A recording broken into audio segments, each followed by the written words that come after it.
আসসালামু আলাইকুম everyone, welcome back to my channel. কাঁচা আমের মৌসুম তো চলে এলো, আর এই সিজনে যদি আম সত্ত্ব না হয় তাহলে কি ভালো হয় বলুন তো। আজকে তৈরি করে দেখাচ্ছি টক মিষ্টি আম সত্ত্বের রেসিপি। এর জন্য আমি এখানে প্রায় 4টার মতো কাঁচা পাকা আম নিয়ে নিয়েছি। এর জন্য কিছু মশলার প্রয়োজন। এর জন্য আমি এখানে নিয়ে নিয়েছি 1 চা চামচ পরিমাণ ধনিয়া, 1 চা চামচ পরিমাণ জিরা মানে মিষ্টি জিরা, আর 1 চা চামচ পরিমাণ 5 ফোড়ন আর কিছু ঝাল শুকনো মরিচ। আগে প্রথমে শুকনো মরিচগুলোকে খুব ভালোভাবে ভেজে নিতে হবে। যেহেতু শুকনো মরিচ ভাজতে একটু সময় লাগে, তাই জন্য এগুলোকে আমি আগে ভেজে নিচ্ছি। শুকনো মরিচগুলো ভাজা হয়ে গেলে আমি বাকি মশলাগুলো ভেজে নিব। এবার সব মশলাগুলো ঠান্ডা করে নিয়ে আমি ব্লেন্ডারে গুঁড়ো করে নিব।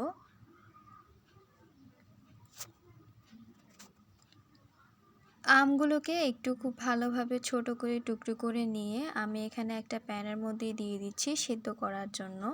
যেহেতু এখানে 4টা আম নিয়েছি, আমি এখানে 2 কাপ পরিমাণ পানি দিব। পানির মেজারমেন্টটা আপনাদেরকে আমসত্ত্ব বানানোর জন্য ঠিক রাখতে হবে, না হয় কিন্তু আমসত্ত্ব ভালো হবে না। তো 4টা আমের জন্য আমি এখানে 2 কাপ পরিমাণ পানি দিচ্ছি, এটা একদম পারফেক্ট। এবার খুব ভালোভাবে আমগুলোকে সিদ্ধ করে নেব। আমি একটু ভালো করে নেড়ে দিচ্ছি। এবার এগুলোকে ঢেকে দিব।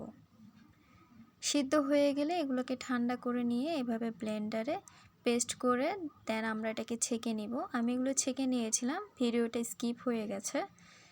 এবার এই পেস্টটাকে আবার প্যানের মধ্যে দিয়ে দিব। সব পেস্টগুলো আমি এখানে দিয়ে দিচ্ছি। এবার এখানে 1 কাপ পরিমাণ চিনি দিয়ে দিলাম। চিনিগুলোকে খুব ভালোভাবে আমের পিউরির সাথে মিক্স করে নিতে হবে। এই পর্যায়ে দিয়ে দিচ্ছি স্বাদ অনুযায়ী লবণ,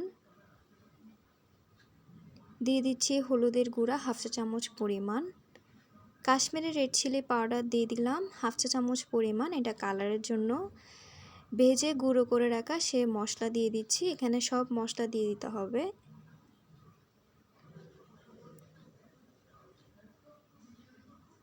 এবার খুব ভালোভাবে মিশিয়ে নিচ্ছি যাতে মশলার কোনো দানা গুটলি গুটলি হয়ে যেন এই মিশ্রণটার মধ্যে না থাকে, তাই খুব ভালোভাবে মিশিয়ে নিতে হবে। খুব ভালো করে মিশিয়ে নিচ্ছি, দেখতেই পাচ্ছেন। আমার চ্যানেলে আরও অনেক আমের রেসিপি দেওয়া আছে, আপনারা চাইলে দেখে নিতে পারেন।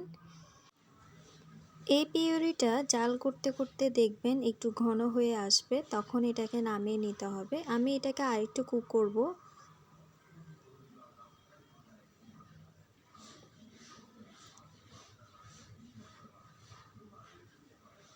অনবরত নাড়তে হবে, না হয় কিন্তু তলানির মধ্যে ধরে যাবে। চুলার আঁচ থাকবে মিডিয়াম টু লো হিটে, চুলার আঁচ কিন্তু বাড়ানো যাবে না, তাহলে কিন্তু আমসত্ত্বর ফ্লেভার একদম নষ্ট হয়ে যাবে, তখন একদম ভালো লাগবে না খেতে।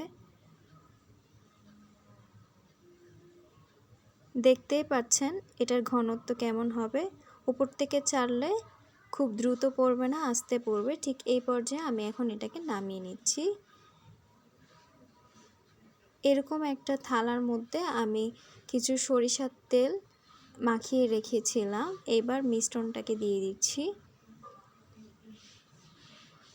মিশ্রণটাকে দিয়ে আমি 2 দিন কড়া রোদে এটাকে শুকিয়ে নিব।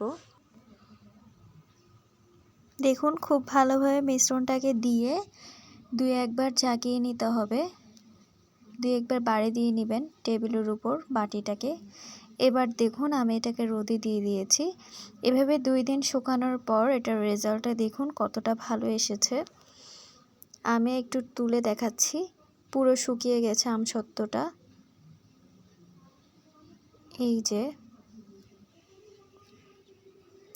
রেসিপি ভালো লাগলে অবশ্যই সাবস্ক্রাইব করতে ভুলবেন না এবং একটা লাইক করে দিবেন, ফ্রেন্ডস অ্যান্ড ফ্যামিলির সাথে শেয়ার করে দিবেন এবং কমেন্ট করে জানাবেন কেমন লেগেছে। এবার এটাকে কেটে আপনাদের সাথে শেয়ার করছি।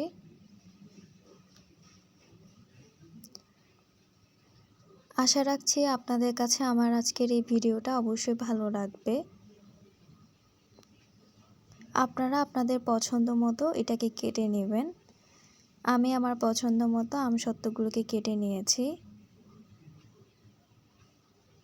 দেখতেই পাচ্ছেন আমি এগুলোকে এভাবে কেটে নিয়েছি। আজকে এই পর্যন্ত। সবাই ভালো থাকবেন, সুস্থ থাকবেন। আল্লাহ হাফেজ।